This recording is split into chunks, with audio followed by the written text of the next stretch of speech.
and then you had the presidential guard guarding the president, answerable to the overall commander of the Jandarmerie, and it was pretty good. And then we went now up to 1992, towards the end, when the government decided to disband it. But you have to look at the context, because there was a mutiny by the soldiers, and then the government decided to bring in the Nigerians, NATAC, Nigerian Army Technical Assistance Group, and Nigeria at the time was under military rule. On that mutiny, do you recall who or which part of the security forces staged that mutiny? This first mutiny was done by the veterans of the Liberian campaign, something to do with pay and so on. But it was Liberia. It was not only the Gambia National Army that went to Liberia. We also had a small contingent of the Gambia National Gendarmerie who were doing the military police duties. But it's only the elements of the GNA that went to Liberia and came back. They mutinied, and we were able, then Gendarmerie was able to stop them at Denton Bridge and take them back. And I think that was the catalyst for the resignation of Commander Ndaonjai, and then he left. Do you recall which year this was? I know it must be after 91, because they then went to life. So it must have been about 92 or so, because, or late 1991, because I remember I was in Tokyo doing my course when I heard that this thing happened.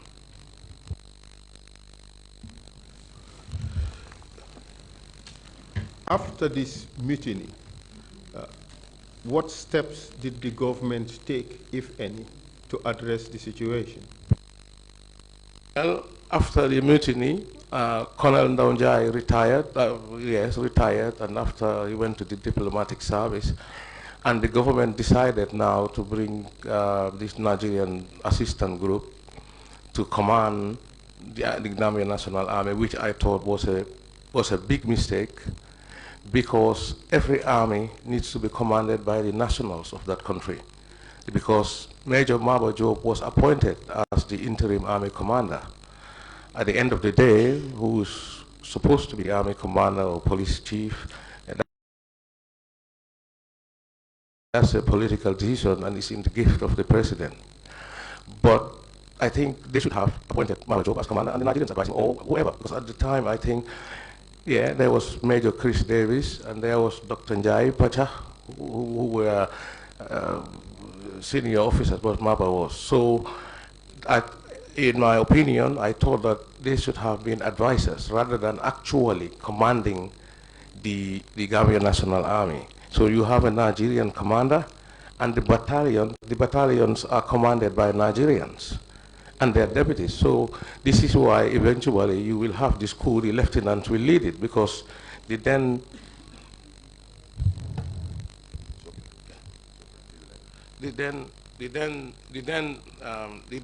senior officers at the time, Major Lai Conte, Babukar Jatta, who later became CDS, Omar Faye, and the whole senior cadre of the Gambia National Army were brought into headquarters in Banjul. So now you have the Nigerians commanding the battalions, the commander of the army is a Nigerian, the deputy is a Nigerian, the training school is commanded by Nigerians, and these people were coming from a country which of military rule.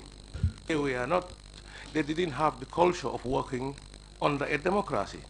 So what they were doing is, it was a democratic country. When you want something, we will have to go through the tender process and etc. So the bureaucracy will take its time. And these people were not used to that, because they were under General Babangida. And if they wanted anything in their country, they get it.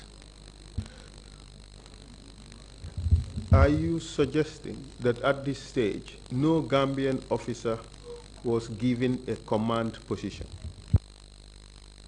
Yeah, not to my knowledge. You had General Dada, he was a colonel, and then he became a brigadier general. His deputy, I think Akoji, if I remember, was a Nigerian. And the battalion commanders, we only had at the time 2 battalions, that is Yundum and Farafenye, and that were commanded by Nigerian, because I think Yundum Barracks was commanded by, by one Nigerian Lieutenant Colonel, Farafenye the same, the training school by Salid, who was commanding the training school. So the only people who really had command were the junior captains, like Sonko and Captain Cham, but the bulk of it is the lieutenants. They're commanding the platoons, and that is why they were able to overthrow. Before we talk about the overthrow, did the gendarmerie go through any changes after the arrival of the Nigerians? Yes, that was also another challenge, because the gendarmerie is an elite force in terms of the French system. So when we used to march here at Independence, the gendarmerie will be in front because they are guarding the president. And this is where we started having problems with the Nigerians. They say, no, no, no, the army should be in front. So this thing started. And at that time, they were the advisors. Even the national security advisor to the president was a Nigerian. So then they recommended to the president that, you know, we don't need gendarmerie because it's not in their culture. They didn't understand it. And in my mind, I think the gendarmerie was a good counterbalance to the GNA.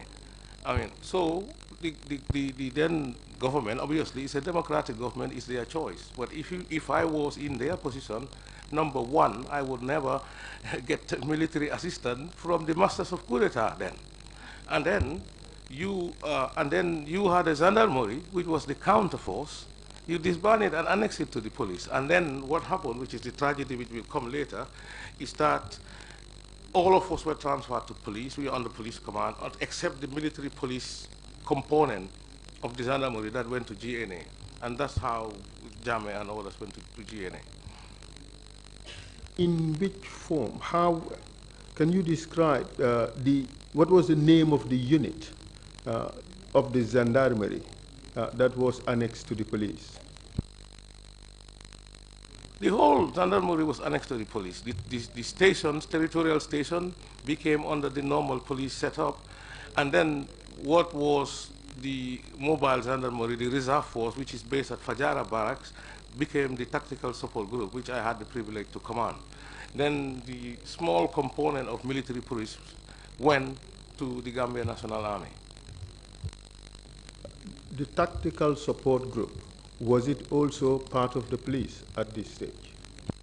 Yes, we were semi-autonomous, but we were directly answerable to the Inspector General of Police. And here, I think it's very important for me to stress that morale was very bad because most of us joined to become soldiers and members of the Armed Forces Act.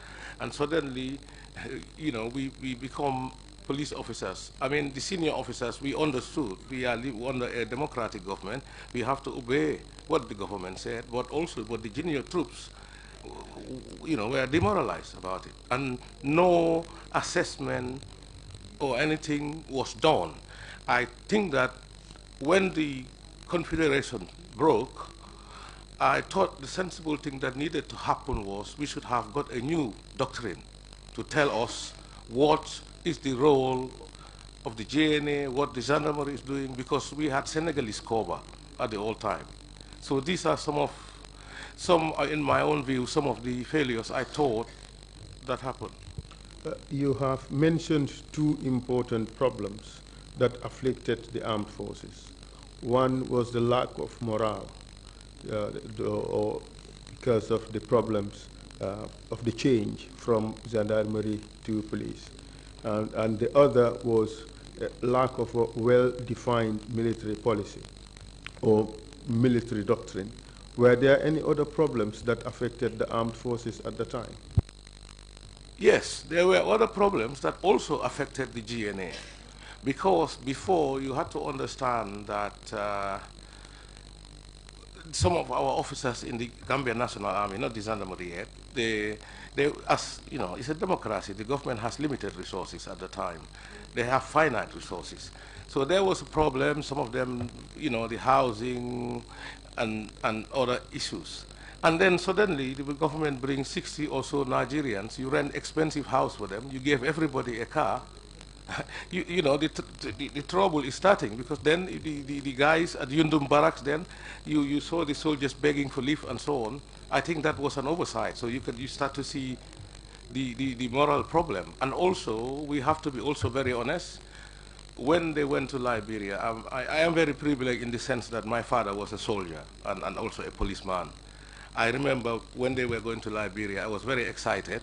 And I went to my dad, I said, oh, I want to go so that I come back and have a medal like you. And he said, son, you don't know what is happening. When these people come back from war, there will be different people. And you guys need to wake up. These will pose some challenges. So when they came back from Liberia, they started this mutiny, and then now you bring Nigerians, etc. You know, it's a powder cake for what would happen later.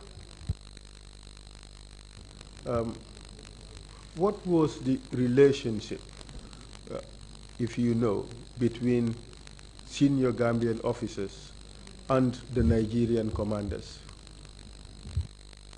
Well, it was not very nice that you are a national of your country, and obviously you have foreign officers commanding you. I remember visiting the army headquarters.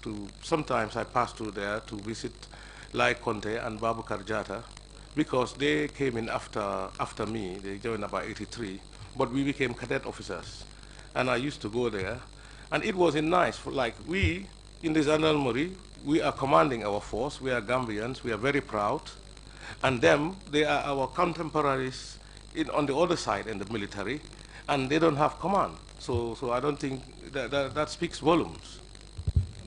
Earlier you mentioned that you were very concerned about the balance of power between the various forces. Did you do anything about it? Yes, because there was a problem. You have to remember, at that time, the army was not very big. The police had more personnel than the army. And the army had all the heavy weapons, and I complained bitterly.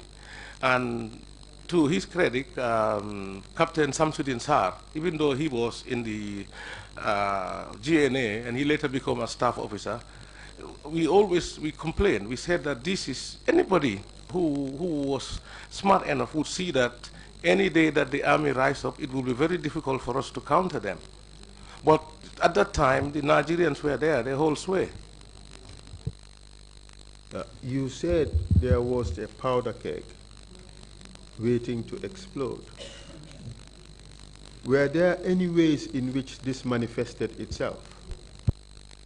Well, the obvious manifestation was the two mutinies that led to the Nigerians coming. And also there was another problem again, because, you know, in Nigeria, if you remember, Babangida left, and then Abacha came. So when Abacha came, he didn't like the commander who was here, who was Dada. He appointed a colonel called Lawan Gwadebe. Gwadebe came to Gambia to take over, and Dada was refusing to hand over to Gwadebe, and there was a tussle. So even within the Nigerians, you see, that is why whatever we do in terms of strategic agreement, it has to be something durable. Because when the change of government happened from Babangida, the civilian president, and then Abacha overthrew, Abacha wanted to change Dada here, and Dada didn't also want to go. He's been here, you know, even he's small, but he is in charge. He's the overall commander. So even within them, there was a command problem during that just before the coup. Was there much discussion about this among Gambian soldiers, this particular problem? I wouldn't know, but it was obvious to anybody from a distance to know that an army needs to get a definite commander. If one commander is relieved, he has to go. But Dada was here, and then he was speaking to the government here to see whether they can speak to the authorities there to change it. So I suspect. Did you hear anything being said about the soldiers in the barracks as to what they were going to do about this particular problem? No, I didn't hear that much. But one thing that was certain, was that, as I alluded earlier on, when the Nigerians are used to getting anything done, and it's very slow here, and they used to tell the Gambian officers, yeah, this can only happen here. In Nigeria, this won't happen. We would do something. We would do something. So you can see that they are subconsciously influencing our young officers. To do what? Council, obviously, to overthrow the government, and that's what happened.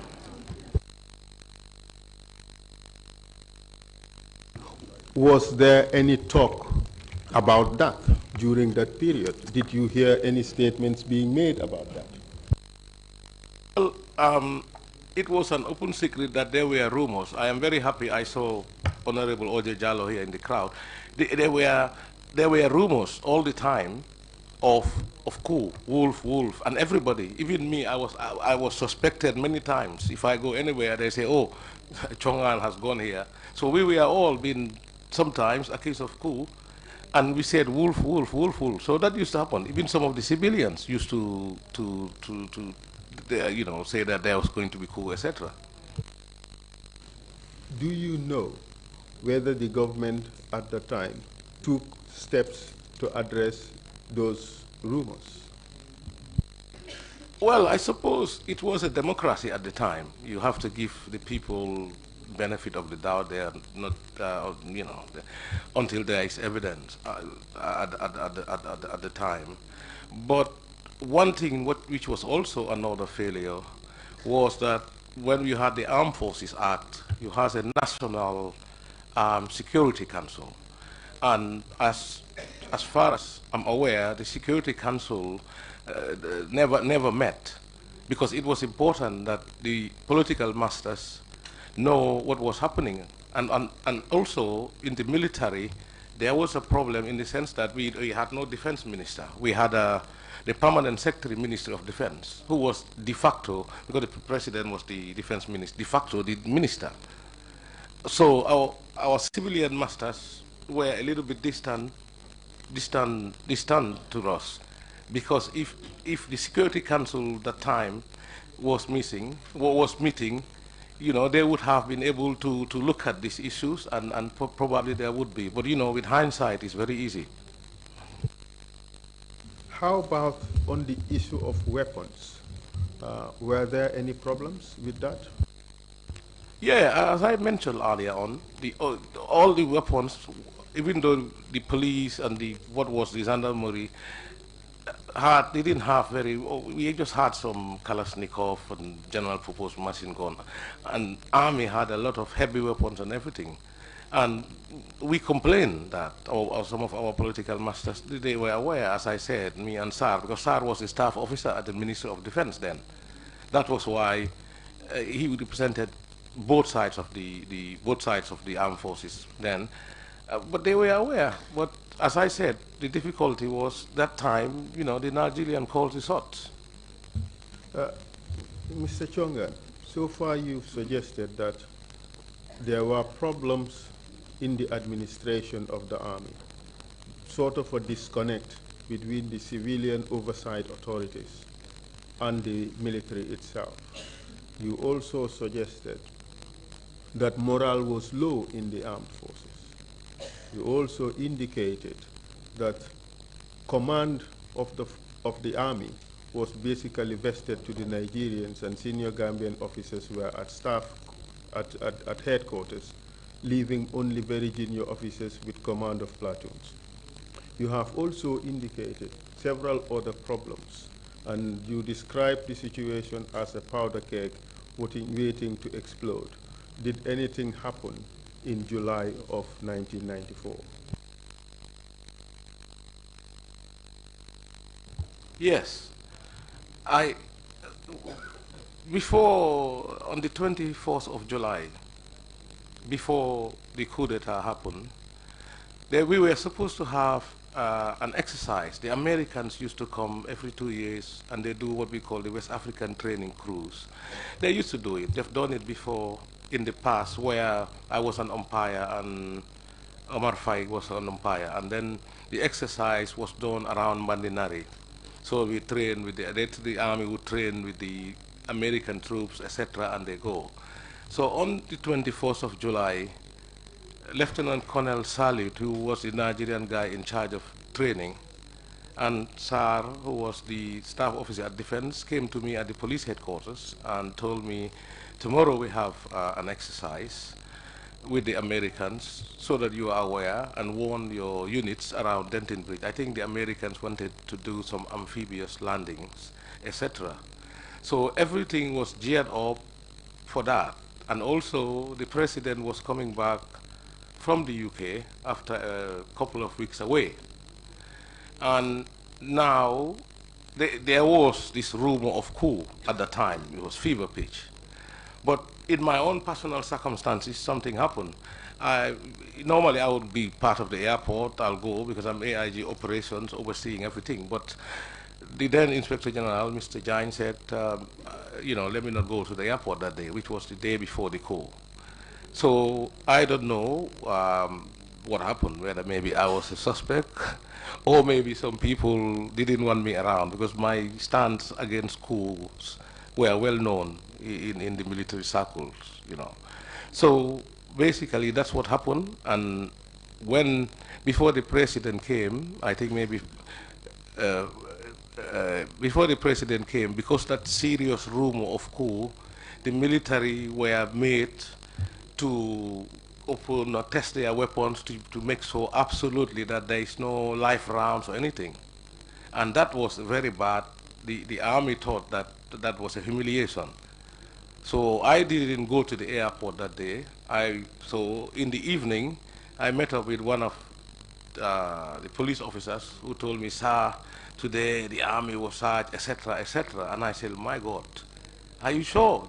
This is dangerous. So what we should have done with hindsight, we should have gone and, if there was a room, or round up the key suspect. So that thing happened. The army went back to the barracks. And then the following morning, my mind was set on the American exercise. So I always leave early. I left my quarters, Fajara barracks, around 7 o'clock or so, and then I was being driven to Banjul to go. And whilst I was being driven, that time we just had this mobile phone, those bricks we used to have. I received a call from the station officer, Anthony Correa. I think he's now a superintendent in the police, or chief. And he told me, sir, there is a problem at Yundum Barracks. It seems that there is mutiny and they've had some shots. And then I rang off, and then a couple of times I had another call from Captain Wilson. He was also in the military. And he told me in Aku language, you know, I no join.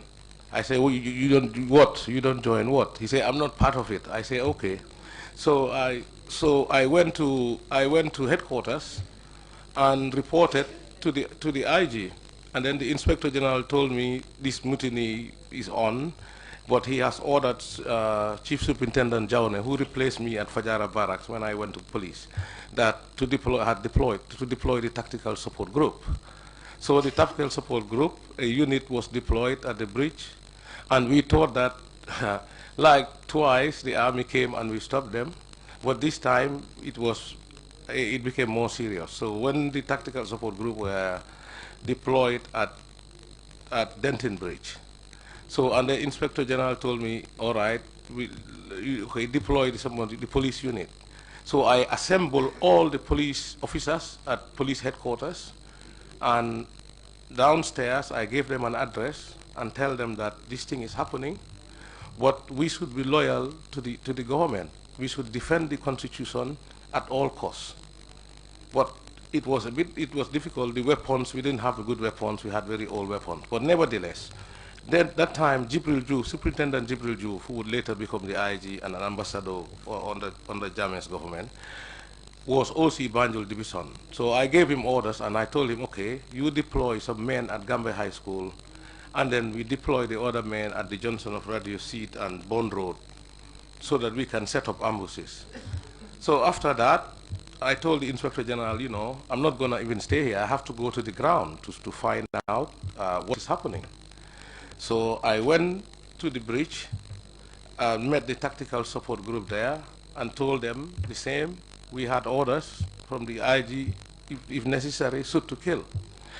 And then we were there, and something very dramatic happened, where there was, so the TSG guys, one of them, I can't remember the name, he was in our communication room in Fajara Barracks, and he radioed me and said, sir, they've attacked the barracks, and they will capture the communication room very soon. So then I gave orders. I said, you know, everybody radio silence, no more communication, because obviously if we communicate, we would be, the army, you know, the rebels at the time will hear what we are saying. At what time of the day did you arrive at Duntin Bridge? I can't remember exactly, but it was in the morning, and we were there till probably 11 or 12. Then, can I continue? Mr. Chongan, this is not a trial, so the rules of procedure are a little more relaxed than you would have in a normal trial. And in any case, the TRRC is the master of his own rules of procedure. Bearing that in mind, I want to ask you whether, or confirm that you had previously given a statement to the Commission. Yes. Of course, if we have provided you with a copy of your signed statement this morning, do you have it with you? Yes. Could you take a look at it?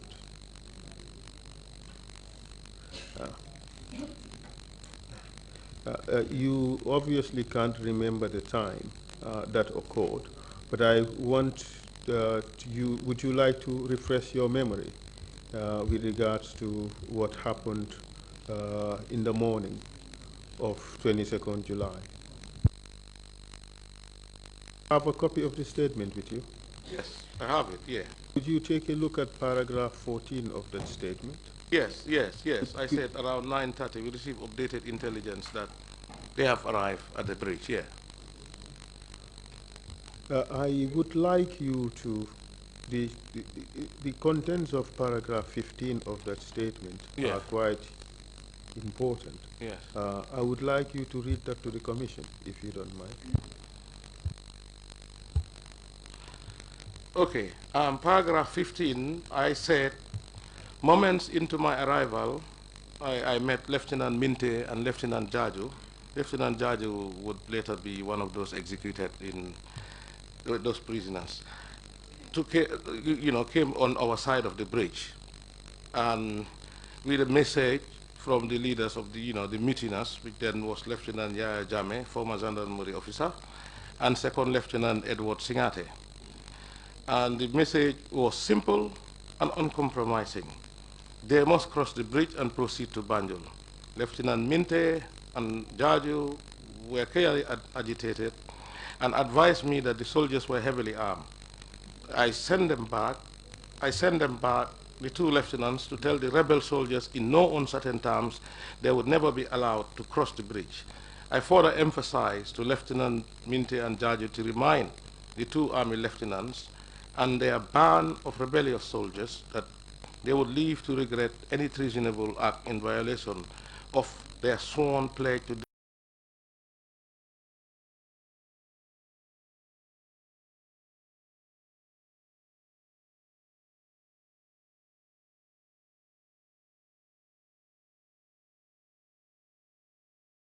Lieutenant Minte and Jaju went to deliver the message to the soldiers.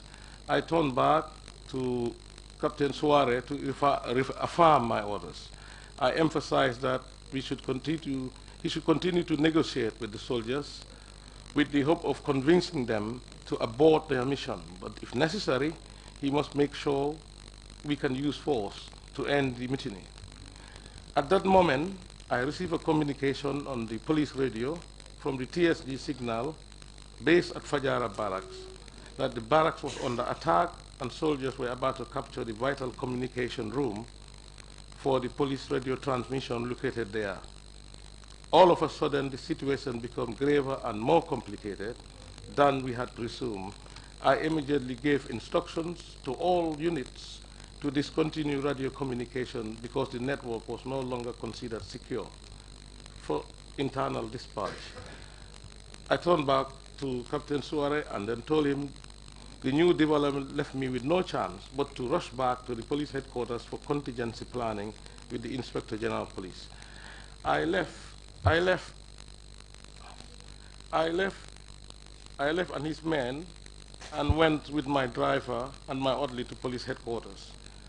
And I found, with police headquarters, yes. Mr. Chongan, that is enough.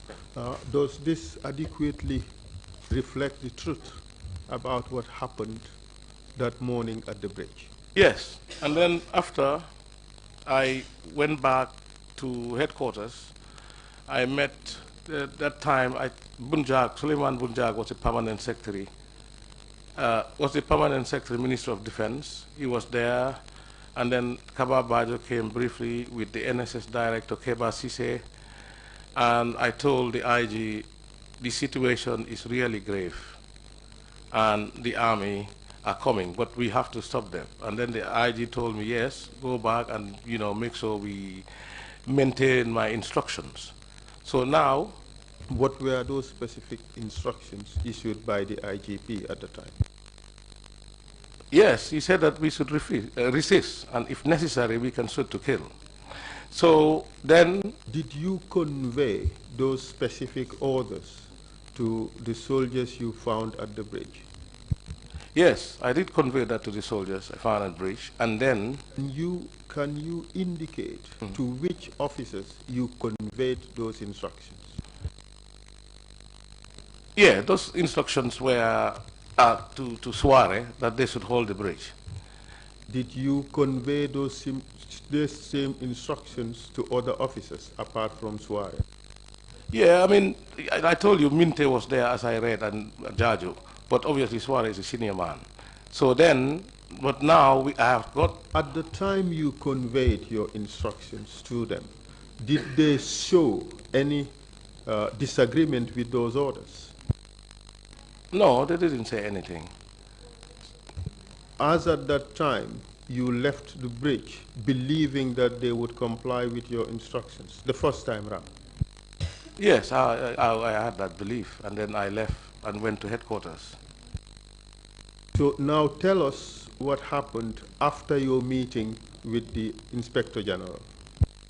Now, after the meeting with the Inspector General, so remember the police had deployed some units at Gambia High School and at Bond Road. So I just came down of the headquarters, I saw Suare, and I was a little bit confused. What I told him anyway, let's go. So we went to Gambia High. Why were you confused?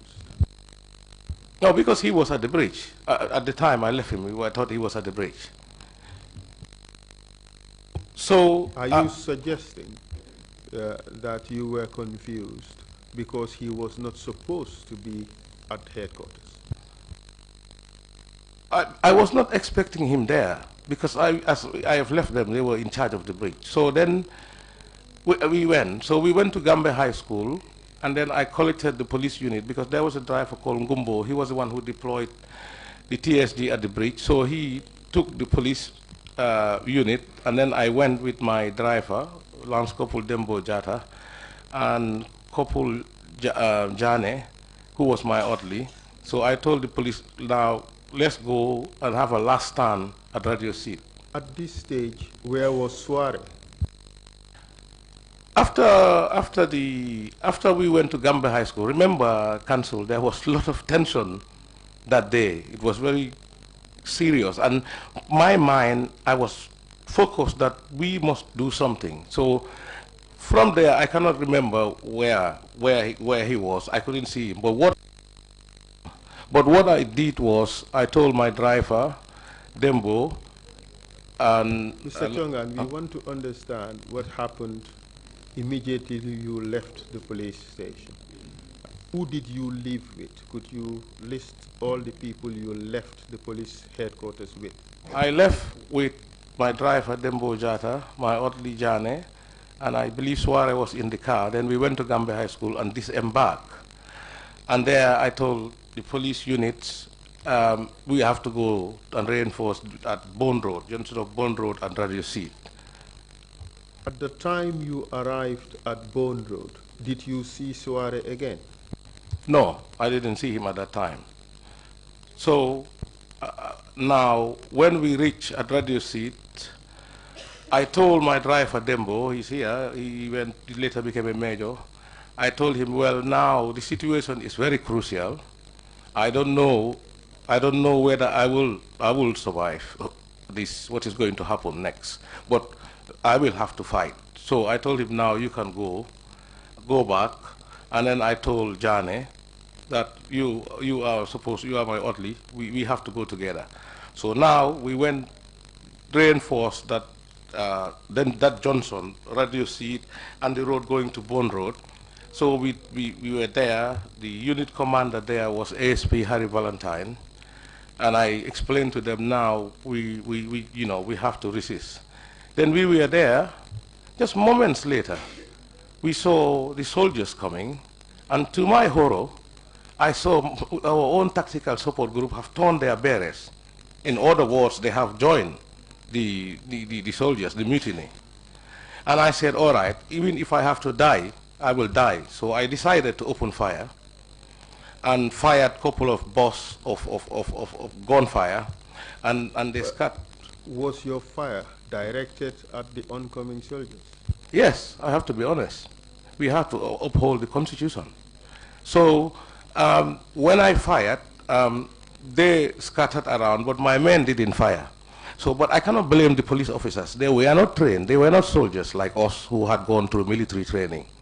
So I told my orderly Jane, come on, let us be on our force. So we crawl to this, the ditch at Denton Bridge, and then we cross it.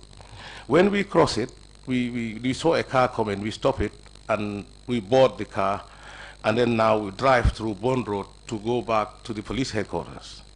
Just in an effort to try to understand what was happening at the time, you telling us that you stopped resisting, and yet then you decided to leave the scene. Why did you have to stop resisting? Well, because I was with all of my unit and nobody fired. So I realized that, the next step, I'm committing suicide, I will die. But I didn't run away, so I went back to the police headquarters.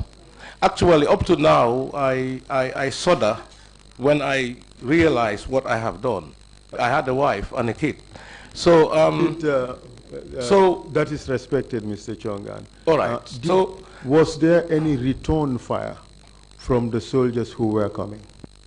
No, that's also what surprised me, because I thought that any moment they will rain me with fire. So that was how we went through the bridge. No, the gutter at Bond Road. So we crossed, me and Jane. We went back to the headquarters. I told him, let's go to the headquarters. So now, on our way to the headquarters, before, I can't remember that street, before. What was your means of transportation? We uphold a private car, and we just took it over. And then when we were coming, where Aladi Girigara shop was, where that street? I can't remember. Cotton Street? Yeah, Cotton Street. So the army, now they have overtaken us, but obviously they didn't probably recognize me. So I think they were going to the Marine barracks. So now I went back to police headquarters, and when I went to police headquarters, okay, I didn't see the IG then, but I was there with my colleague. I was there with my colleague, Bolisar. Did you ask for the whereabouts of the IGP? Yes, I did ask for the whereabouts of the IGP, and nobody could not tell me anything certain. So I was not sure. But you also have to understand, Council, it's very nice we are sitting here, but at that time it was a very difficult, very dangerous, and there were massive tension. So anyway, when I went back to headquarters, because obviously my whole uniform was covered with mud and everything, I went and changed to a normal police uniform, white shirt and blue trousers. And then I told all the officers that we were there, the senior officers, I told them that the situation is very grave. And I said, but me, I will never ever join a coup d'etat. So we stayed there up till, I cannot remember, maybe around 1 o'clock. Captain Sonko came and met us with... Do you know his full name, Captain Sonko? Captain Momodu Sonko. You know, yes, we used to call him in the army then Kanyeleng Manso. So then they arrived at the headquarters at Bokul Street. Was he alone? No, he came with a group of soldiers. He was the captain leading the soldiers. So they came, they were very rough, they had RPG, they have all type of weapons. So I stood down, and when they came, Captain Sonko came and said, we have overthrown government of 30 years, etc., etc. So I said, look, we don't overthrow government, we sit on the street. Let's go to the office, because by that time the soldiers were very aggressive. So I told him, you better tell the soldiers not to be aggressive to the police. So me and him, I think Juf was there, Jibril Juf, we went upstairs to my office at the police headquarters. So he started to explain what is happening. But at this time, the army now, they are confiscating our weapons. Now they're taking all the police weapons.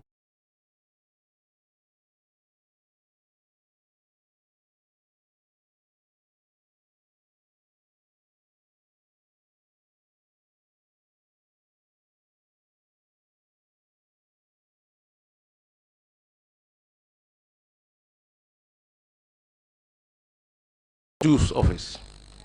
And then Captain Sonko told me, I know you, you're my friend. But you have to surrender. So that was, he told me, in order to have the desired effect, he told me anyway, now Suwara is part of us. Langtombong Tamba, he was deputy commander of the guards, he's with us. So, and I say, what? Okay, so we went up.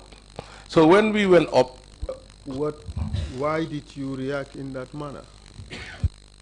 Because Sonko also was not stupid. He was trying to give me a message that you have no choice. If you don't join them, you will, So I said, no, now let's go to my office. My office was on the fourth floor, upstairs.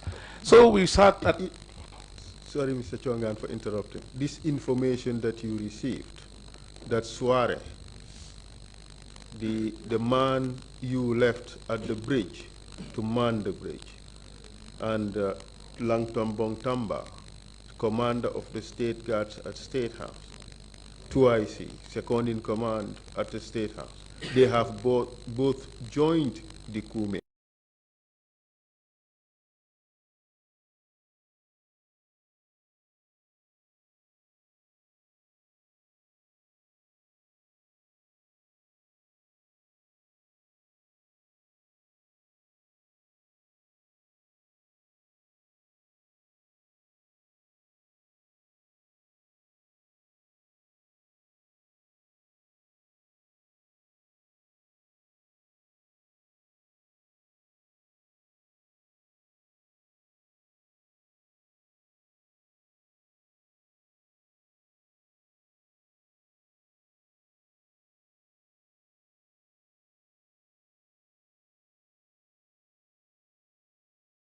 Had a bit of... Sabali are you referring to? Sana Sabali. So, but at that time, I don't really know him because he is from the GNA. So I only knew Haidara, who I had trained, I had mentored in the Zanamuri. So Haidara was probably less aggressive because he knew that I was his mentor. So he said, no meeting, no meeting. So I said, look, what are you doing? What is happening? So I turned to Sonko and said, Sonko, because Sonko was a captain then. So I said, Captain Sonko, you better put the second lieutenant into order. Then Sonko explained that, in the morning, he was forced at gunpoint to join them. So now I realize that we are in deep trouble, where now the second lieutenants are in charge. So for any miraculous reason, I don't know what happened, then Sabali withdrew out of the office and then left. At this stage, remember you've said that they have crossed the bridge. Suare, who was to be in charge of the bridge, has now joined them. The person who was in charge of security at State House has also joined them. The second in command at State House has also joined them. At this stage, having received that information, did you still harbor any hopes that this coup would not succeed? Yes, to my stupidity, I thought that,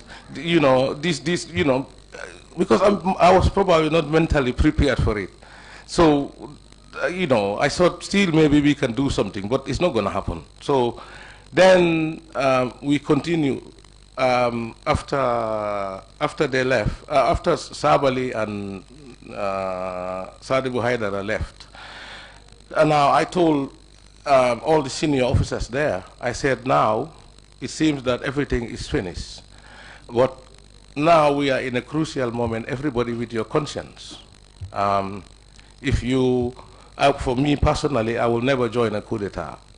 So I say, everybody with your conscience and what you do. So then, even though the soldiers were there, then I just brazenly walked and went to the fire service, which was opposite the police. So I went there, I met, the chief fire officer was Rex King, and also the deputy was Roger Bakurin. So I spoke to them, but I was from the fire service, I'm seeing what is happening at the headquarters. Afterwards, Yaya Jame came and others, they had their rifles. So, but I thought that any moment probably they will come for me. So they didn't, nobody come for me, but they knew I was at the fire service. So that is from there, I left the fire service. At this stage, Mr. Chongan, did you at any point in time come to realize or come to know where President Jawara was? No, at this time I didn't know where President Jawara was. How about the Inspector General of Police? No, I didn't know where they were. What happened after you left the fire service? So I left the fire service and went to my friend's house, Alaji Conte, who was working for the custom. So I went, but I was in a very, very distressed state and went there. I mean, I have no choice now, so I went there to hide, and then the wife received me, and I stayed there. And then afterwards, the soldiers have disconnected the telephone system. So you couldn't communicate at that time. I think until the Saturday or the Sunday that the telephone thing resumed. But on that July 22nd, did you receive confirmation as to what had just happened in the country? Yes, later on, the junta would announce that they have overthrown the government, and now they have overthrown the government. They were in charge. I think even it was my friend again, Sonko, Captain Sonko, who did the announcement, if I remember. And so I was there when the telephones were restored. I spoke to my dad. For the restoration of the telephone network, were you able to be in contact with members of your family? No, I have no contact with members of my family. But I had a lifeline that was Kopul Seninjai, who was at the seaport then. So he came and met me. We are all friends to Alaji Conte. And then he came and told me, well, the soldiers were asking for you, apparently, because, you opened fire on them. So, and he was at the seaport. So he told me, I said, all right. And I become, I was very distressed.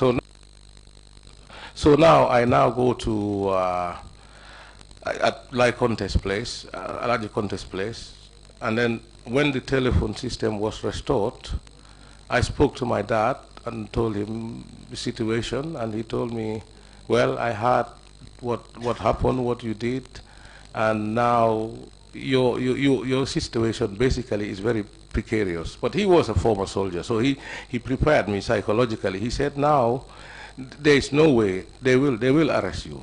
You just have to be ready for that. So anyway, then on the Monday morning, this is the 25th of July. So I put on my police uniform and turned up at the police headquarters. And I came in the morning. I think Boli Sar was there, with another AIG. But the soldiers are still guarding there. And then after I was in my office afterwards, the soldiers said all of us to come and assemble, I don't know, in the fourth floor or downstairs. And then suddenly the IG appeared and appeared at the police headquarters. By IG, you mean yeah, yes. So when he appeared, we were standing there just moments. He was escorted by Sunkari Baji. He was the OC at Bara. Then moments later, Sabali turned up. Sana Sabali turns up with Sadibu Haidara. And then they spoke, they told, oh, former Inspector General, you are under arrest. I think as Haidara was saying that. Then Sabali turned to me. Who were they referring to?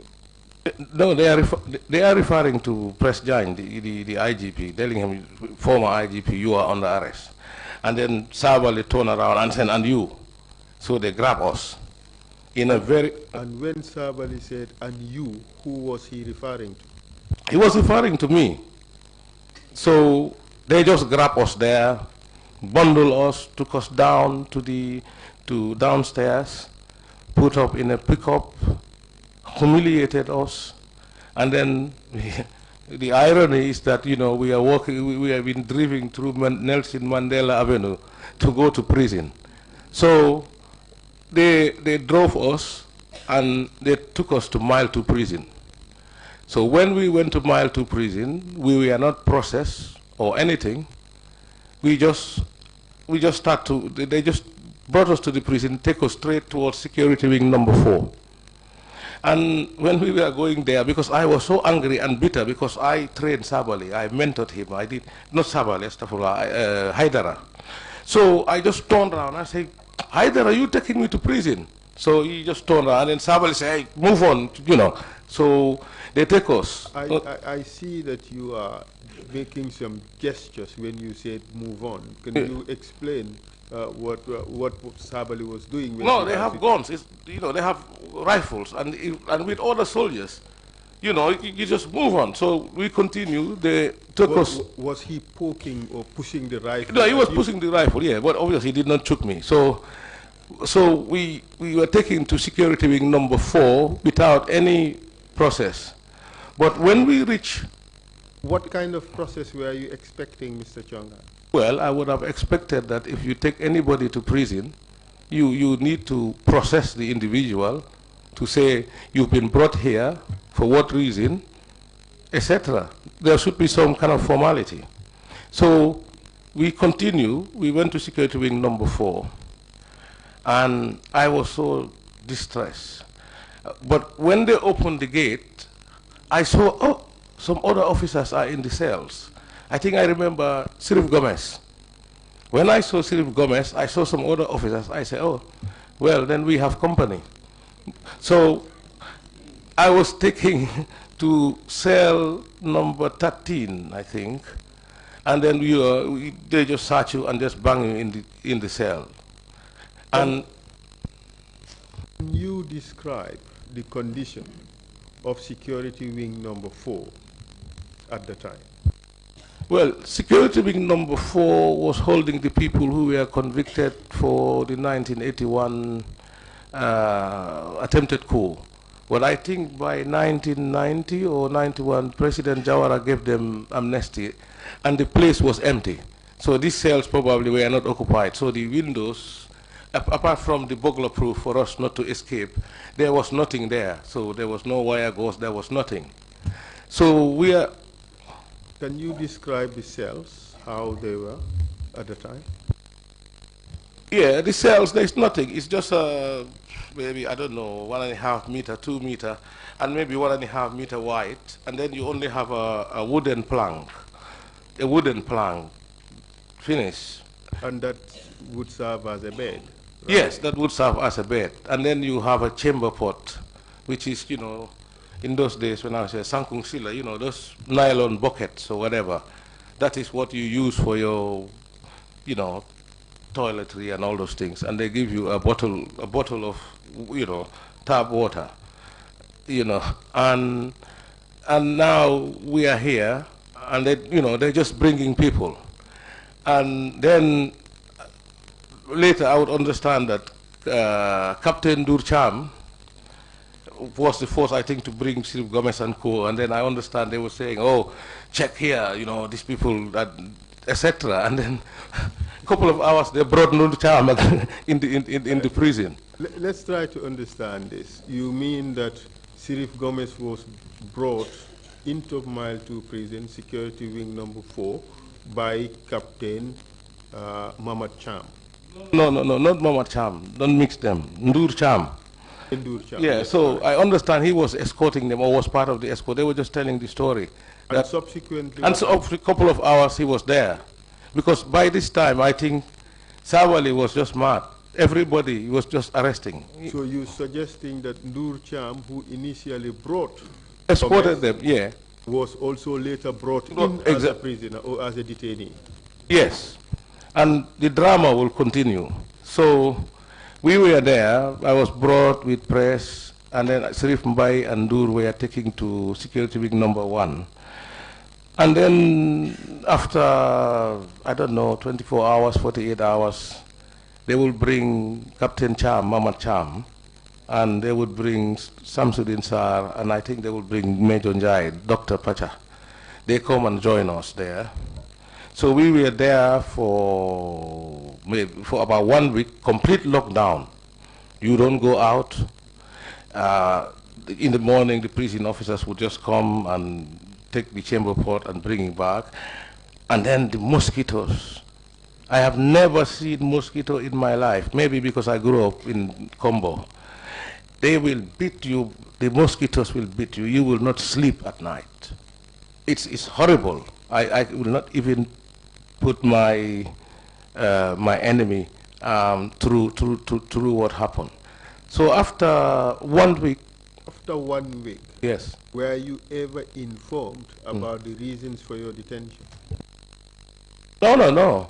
They just bang us there. So then after 1 week, I don't know, 1 week or a couple of days, I can't remember, Alassane Senghor of the Gambia Red Cross came to visit us with the Red Cross.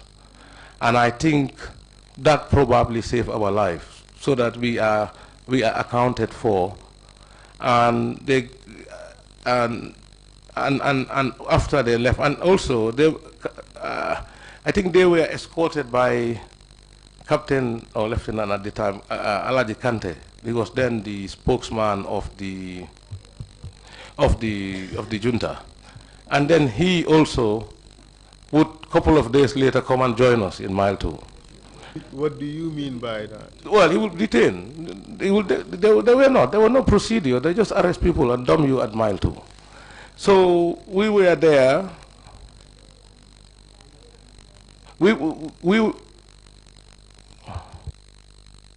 I think the chairman wants to say something. Sorry to interrupt this exchange, but Mr. Chongan, can I take you back to the moment when you were transported from police headquarters to the prison?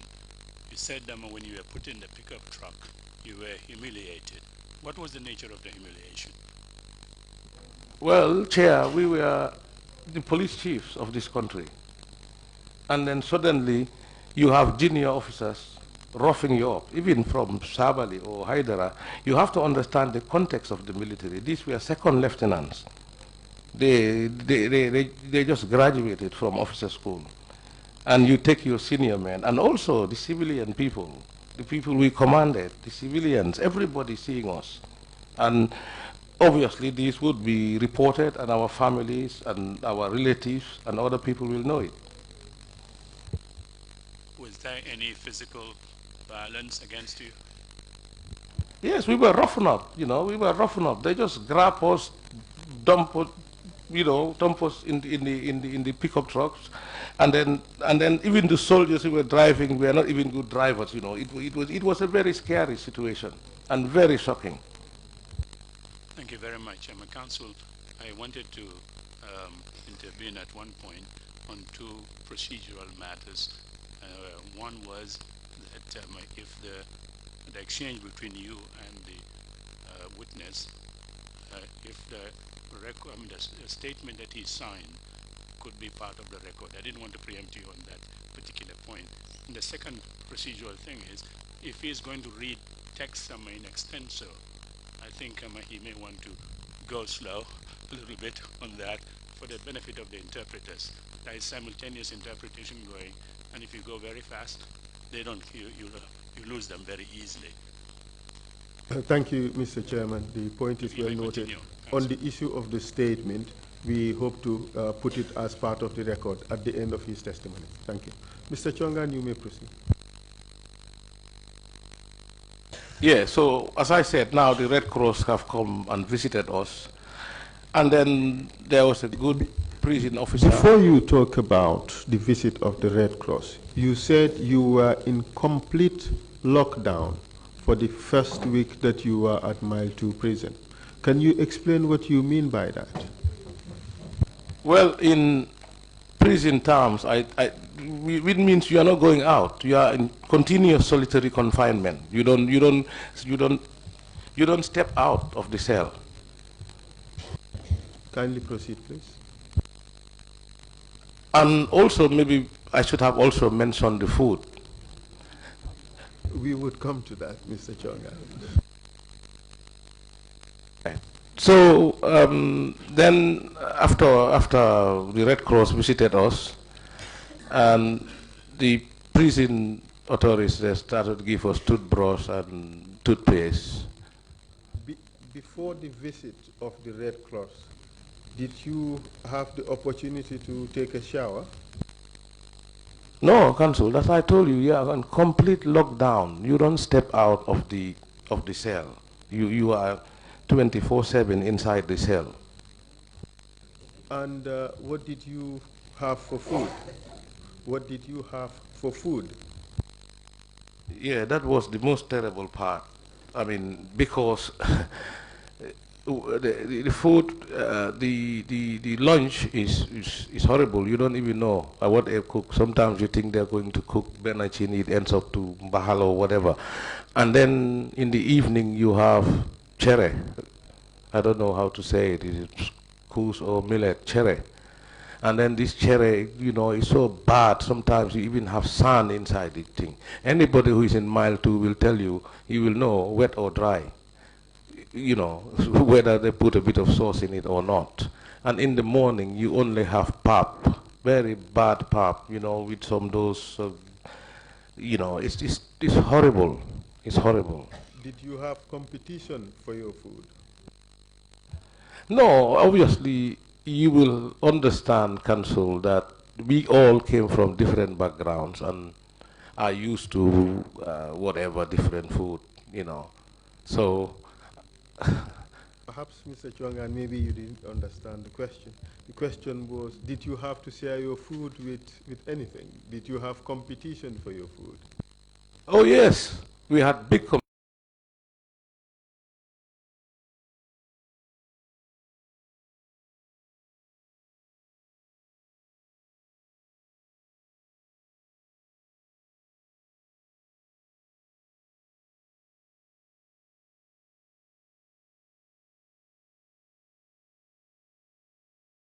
Cross arrived after about 1 week. You had the chance to speak to them, did you? Just casually. I think they were just there to register us, which I want to put on record that we are very grateful to Mr. Alassane Senghor, because I bet if he didn't come there, at that time the junta were not clued up yet. If we were not registered, probably we would disappear.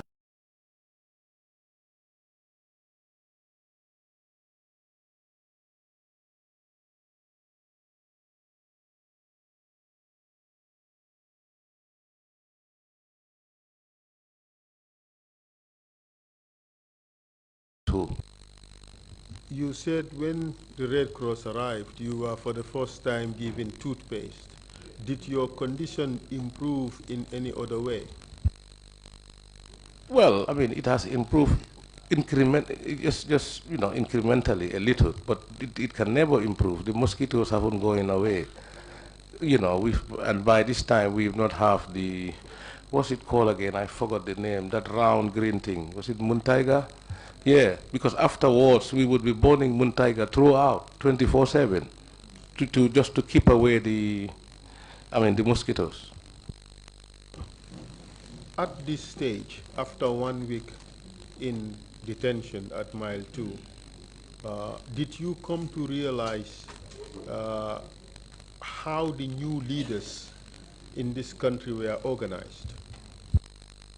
Well, we had a very sympathetic prison officer, Mr. Jabate.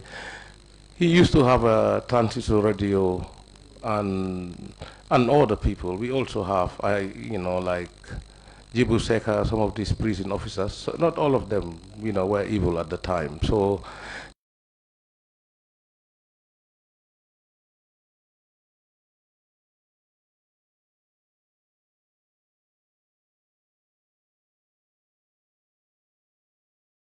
tourism minister and Sar was the trade minister. They were ministers for 2 or 3 days. So, we start to have what was happening. Things were filtering, but it was very difficult because afterwards they also brought some civilians, like the managing directors at the time of NTC, the managing director ports, all those civilians were rounded up and they brought them here with Mr. Toure, Bax, Mr. Uncle Alimboj, and Pacham Ports, and another one, the head of Social Security.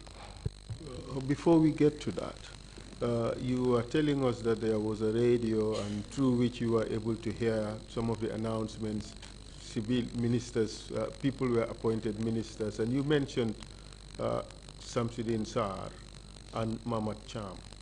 We cannot charge him.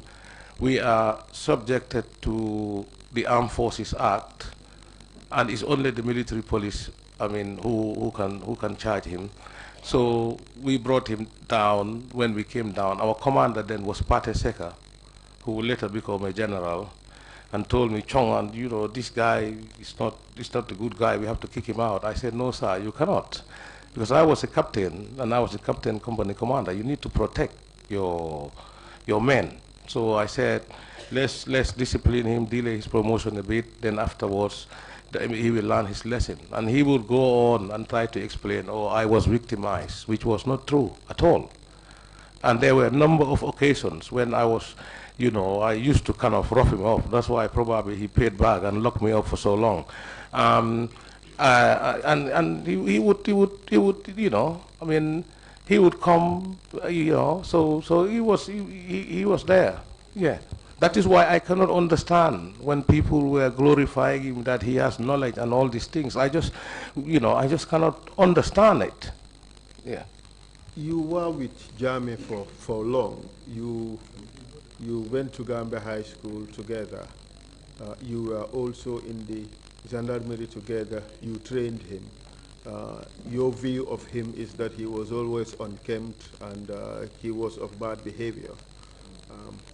What came to your mind the moment you heard that he was to be the leader of the government? What is more shocking is when this coup was happening, my wife said, no, there is no coup. If there was a coup, Jammeh will tell us. He's our neighbor. But when I heard that he is the leader, I knew that the Gambia would be in big trouble.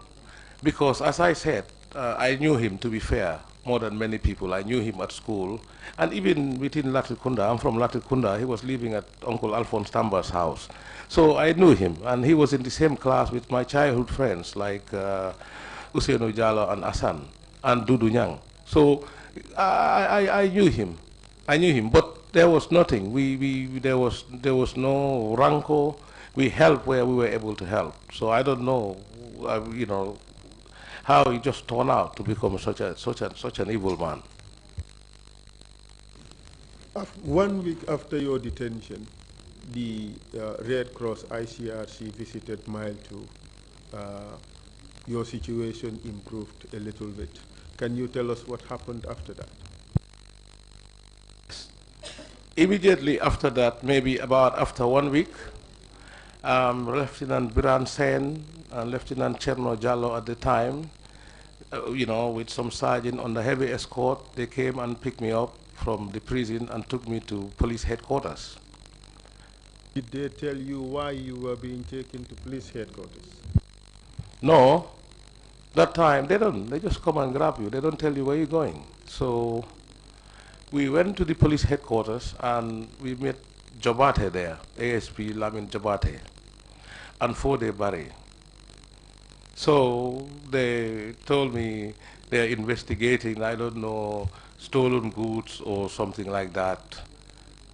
They were out to get me, and I knew that because prior to the coup, Fode Barry had a problem because there was missing exhibits to a big money at that time, to the tune of 170,000, something like that, where we prepared a case file and sent a recommendation to the Attorney General, to the AG's chambers, where the file.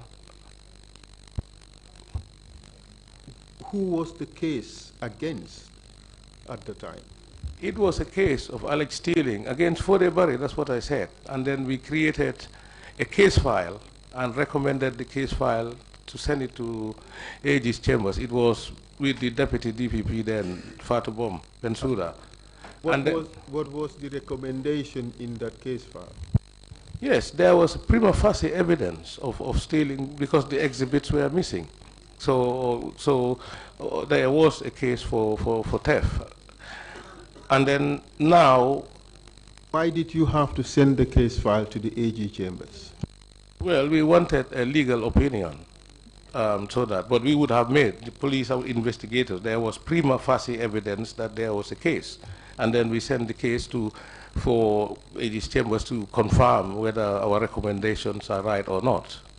And are you suggesting that your recommendation was that Mr. Barry be prosecuted for theft of exhibits? Yes. So, did you have anything to do with those recommendations? Well, I was the AIG operations. I had the ultimate responsibility. So when I turned up at headquarters under this guard, I saw them, I knew. And for Jabate, when he was doing his training, I used to say, Musambub was the OC of the school. I used to say, because he was already a lawyer, he was a little bit more older. I was used to say, he can sometimes go to my house, they give him food or drink or whatever. And now these people just turn totally differently. And they start, fishing expedition, saying they flashed me some search warrant. But what was more shocking, because I told them that I need to have my lawyer around. And then they said, no, we are on the state of emergency. Because at the time I said I need my family or a lawyer Usman Silla, to be there. So we spoke and then they took me back to the headquarters. Were you to the prison. Were you allowed a lawyer at this stage when you asked for one? No, I was not allowed any lawyer. Were you given any explanation as to why you wouldn't be allowed a lawyer? Well, Jawara shamefully said that we are on the state of emergency. And by being under a state of emergency, you are not entitled to a lawyer. Is that the suggestion? Well, that's what he was implying. Even though it was a military coup, a junta, but they have officially not, declared that there is a state of emergency. And what happened after that? Yes, so I was taken to the prison, and it was not only me, it is the same. They took press and ASP Keba Diba at different times. And then afterwards, I can't remember exactly, but I don't know, a week after, or they took me back again to the police headquarters. And this was like they had a panel. I think that is these evil NIA panels. That's where they started. So you had Jobate, Fode Barry, there was an Inspector Korta, and some junior officers there. So, you know, they flashed a search warrant. And remember, I was very worried because when I was arrested, somebody took my keys to my office. So I was very worried that these people can set me up. They can put anything in my office and accuse me. Thank God they were not smart enough that time. So they came and they said, it was ridiculous. They said, I stole a rake and a wheelbarrow. You know, in the military, if you are a commander, the soldiers guarding there, they will go and sign for your, you know, for a rake and wheelbarrow to clean. And then the other charge was, I stole $4,000, which was not true because there was a policeman who had a problem. His roof was blown off. So I gave orders that we can give him $4,000 from the police welfare fund. And no, I was not the only signatory. The other signatory was Commander Bayjob, the bandmaster. So they were just on a fishing expedition. Council, in about 5 minutes, we'll take a 30-minute break and resume at 12:30. But in the meantime, I wonder if any of the commissioners has got some questions for the witness. Yeah, go ahead, Mr. Jawara. My question is, was any explanation given for placing Nigerians to command the Gambian army? No, I mean, we are under our political masters. You know, if the democratically elected government decides on a policy, it is not for us as military men to question it. That is the whole ethos and the purpose of a democracy.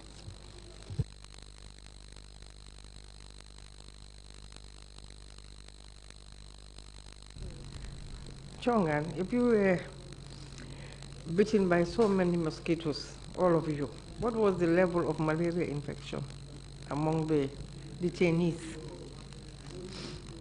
Yeah, different detainees had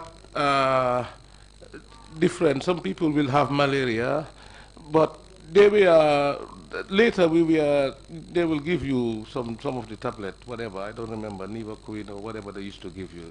Yeah.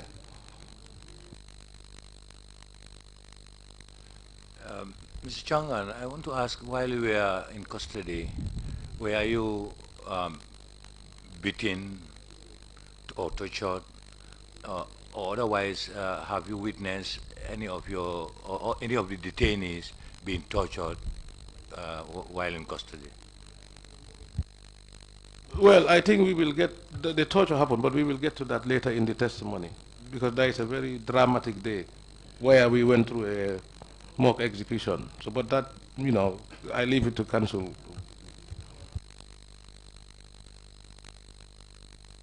Fine, thank you very much indeed.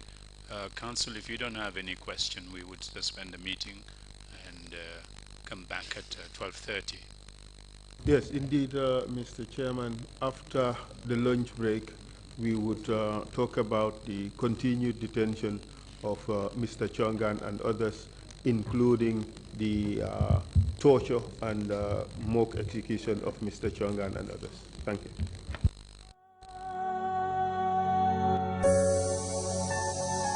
Is there any moment when the country was leaderless before the announcement of the head of the junta and perhaps the departure of President Jawara? Was there any moment when there was no leader for the country?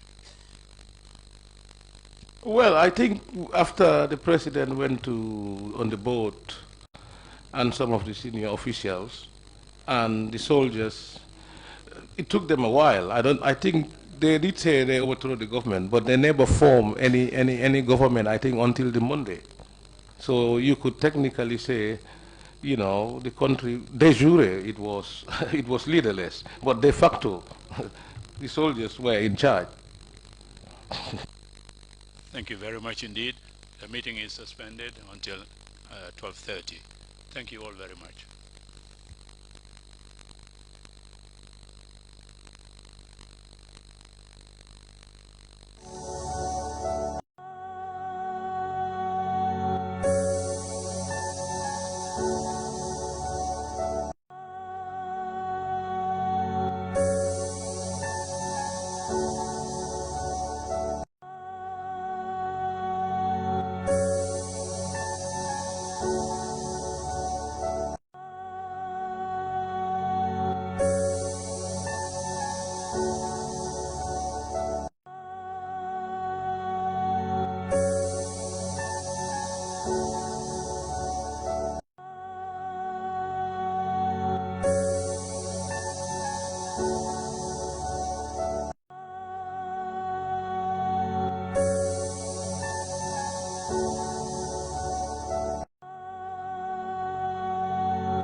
you.